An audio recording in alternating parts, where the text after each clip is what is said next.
Mentor Ken Carter, Jackson, assumes control over the head training position for the Oilers B-ball group at his old secondary school Richmond, having played in the group himself, procuring unbeaten records.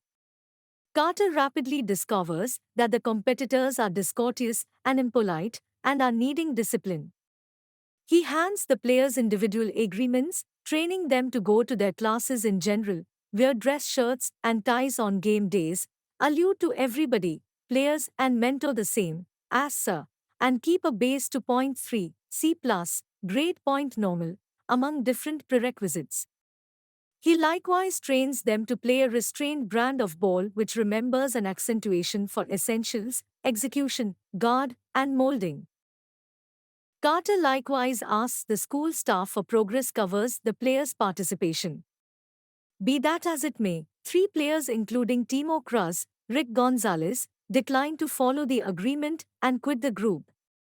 Carter's child Damien, Robert Andrew Richard, later chooses to join the group, subsequent to stopping the tuition-based school St. Francis to play for his dad. Partner Kenyo Stone, Burglaries Brown, battles to grapple with his better half Kira, Ashanti, being pregnant, uncertain in the event that he can shuffle b-ball and try for school.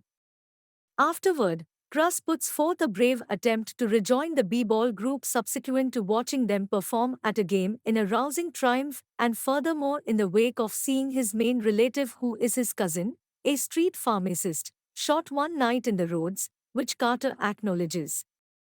The group proceeds to post an undefeated record, in the end winning an occasional ball competition. Nonetheless, Carter later finds the advancement reports finished up by the staff uncover a portion of the understudies have been skipping classes and wallowing scholastically. Carter starts a lockdown on the rec center, restricting the group from playing until they work on their grades. The demonstration enrages local people, as Carter is censured by guardians and scholarly work force the same. The educational committee in the long run goes up against Carter, who legitimizes his activities, making sense of he needs to offer his group the chance and choice to learn great qualities, which is definitely more significant for the understudies' fates than dominating b-ball matches. Albeit the public media acclaims Carter for his obligation to this need, the educational committee, beside chief post, Dowse, and the administrator, vote to end the lockout, sadly. At the point when Carter is going to stop in disdain, in the wake of promising to do so assuming that they vote to end the lockout, he is stunned to find his players in the exercise center with work areas and educators considering and attempting to bring their grades back up. The competitors choose to satisfy Carter's unique goal of chasing after scholastic accomplishment prior to proceeding to play their next game, with one making sense of that the educational committee can drive a finish to the lockout, yet the players can't be compelled to play.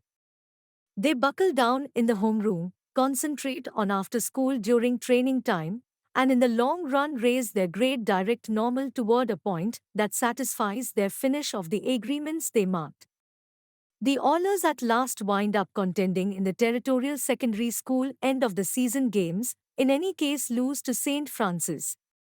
Regardless, Carter is pleased that the players achieved their objective of achieving legitimate schooling with games.